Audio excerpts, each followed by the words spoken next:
Hi. ಯಾಕಿಷ್ಟು late? ನೀ ಮದುವೆ ಆಗೋ ಹುಡುಗಿ ಬ್ಯಾರೆ ಹುಡುಗರು ಮದುವೆ ಆಕತ್ತ ಅಂದ್ರೆ ನಿನ್ ಮನ್ಸಿಗೆ ಸ್ವಲ್ಪ ನೋವಾಗೋದಿಲ್ಲ? ಇವಾರಿ ಪ್ರಪೋಸ್ ಮಾಡ್ದಾಗ ಏನ್ ಇಷ್ಟ ಆಗಿರ್ಲಿಲ್ಲ, ಆದ್ರೆ ಇತ್ತೀಚೆಗೆ ಭಾಳ ಇಷ್ಟ ಆಗಕತ್ತಲ್ಲ. ಭಾಳ ಅರ್ಧಂಬರ್ಧ ಕಾಣಕತ್ತಿತ್ತಮ್ಮ. ಹೋಗ ಆ ಕಡೆ. ನಾನು ನಿನಗೇನೋ ಹೇಳ್ಬೇಕಂತ ಬಂದಿದ್ದೆ, ನೀ ಅರ್ಧಂಬರ್ಧ ಅಂದ್ರೆ ಹೋಗ್ತೀನಿ ಹೋಗ. ಎಲ್ಲಿ ಹೋಗ್ತಿ ಬಾರು. ದೋಸ್ತ ನೆನಪು ಮಾಡ್ಕೋ, ನಿನಗೆ ಹೊಟ್ಟೆ ಹಸ್ದಾರ ನಾ ಊಟ ಮಾಡ್ತಿದ್ದೆ, ನಿನಗೆ ಜ್ವರ ಬಂದಂದ್ರೆ ನಾ ದವಾಖಾನೆ ಹೋಗ್ತಿದ್ದೆ, ಅವನು ನಿನಗೆ ಹುಚ್ಚಿ ಬಂದಂದ್ರೆ ನಾ ಹುಚ್ಚಿ ಹೋಯ್ತಿದ್ದೆ, ಶಾಲ್ಯಾಗ ಟೀಚರಿಗೆ ಕಣ್ಣು ಹೊಡೆದೆ ಅಂದ್ರೆ ನಿನ್ನ ಕಣ್ಣು ಬ್ಯಾನಕ್ಕ ಅಂತೇಳಿ ನಾ ಕಣ್ಣು ಹೊಡಿತಿದ್ದೆ. ಅಷ್ಟ ಯಾಕೆ ನೀ ಲವ್ ಮಾಡಿದ್ರೆ ನಾಳೆ ನಿನ್ನ ಹುಡುಗಿ ನಿನಗೆ ಕೈ ಕೊಟ್ಟು ನಿನ್ನ ಮನಸ್ಸಿಗೆ ನೋವಾಗತ್ತಂತೇಳಿ ಆ ಹುಡುಗಿನ ನಾ ಲವ್ ಮಾಡ್ತಿದ್ದೆ.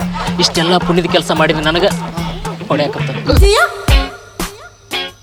ಮದುವೆ ಅನ್ನೋದು ಹಗ್ಗಿದ್ದಂಗೆ, ಒಂದ್ಸಲ ಕುದಿಗೆ ಬಿತ್ತಂದ್ರೆ ಮುಗೀತು ಪಕ್ಕ ಹೆಣನ. ಮತ್ತ ನಾ ಬಿಟ್ಟು ಹೋದ್ಮೇಲೆ ಕುಡ್ದು ನನ್ ಚಿಂತಾಗ ಕೊರಗ್ಬೇಡ, ಬ್ಯಾರೆ ಹುಡುಗಿನ ನೋಡಿ ಲಗ್ನ ಮಾಡ್ಕೊ. ಏನ ನೀವು ಮುಚ್ಕೊಂಡಿದ್ರ ನೀ ಹೇಳ. ಇವ ಭಾಳ ಒಳ್ಳೆ ಹುಡುಗದನ್ರಿ. ಒಂದು ಚಟ ಮಾಡಂಗಿಲ್ಲ, ಒಂದು ಹುಡುಗಿಯರ್ನು ಕಣ್ಣೆತ್ತಿ ನೋಡಿಲ್ಲ. ನಮ್ಮ ಊರಾಗ ಯಾರಪ್ಪ ಒಳ್ಳೆ ಹುಡುಗ ಅಂತ ಕೇಳಿದ್ರ ಇಡೀ ಊರಾನ ಮಂದಿ ಎಲ್ಲ ಬಳ್ಳ ಮಾಡಿ ಇವಂಗ ತೋರಿಸ್ತಾರ್ರಿ. ಎಷ್ಟು ಕರೆ ಹೇಳಿದಿಲ್ಲ ದೋಸ್ತ, ನೀನು ನನ್ನ ಜೀವ ಇದ್ದಂಗ. ನೀ ಸುಳ್ಳು ಹೇಳಕತ್ತಿ ಅಂತ ನನಗೆ ಗೊತ್ತೈತಿ. ಕರೆ ಹೇಳಿಲ್ಲ ಅಂದ್ರೆ ಕಾಲನ ಕೈಯ ಬರ್ತಾವ. ಕರೆನ ಹೇಳ್ತೀನಿ ಕೇಳ್ರಿ. ನಮ್ಮ ಹುಡುಗ ದಾರು ಕುಡಿತಾನ, ಸಿಗರೇಟ್ ಸೇತಾನ, ಕಣ್ಣು ಹುಡುಗರು ನೋಡಿ ಕಣ್ಣು ಹೊಡಿತಾನ. ಮನ್ಯಾರ ಬತ್ತಲ್ದಾಗ ಗಣಿಕೆ ಹಾಕಿದ್ದಕ್ಕೆ ಊರಾನ ಮಂದಿ ಎಲ್ಲ ಸೇರಿ ಗಟ್ಟಿ ಕಾಲು ಮಾಡ್ತಾವ, ಕಂಪಕ್ಕೆ ಕಟ್ಟಿ ಹರಿ ಮಠ ನಾಯಿ ಹೊಡೆದಂಗೆ ಹೊಡೆದಿದ್ರು.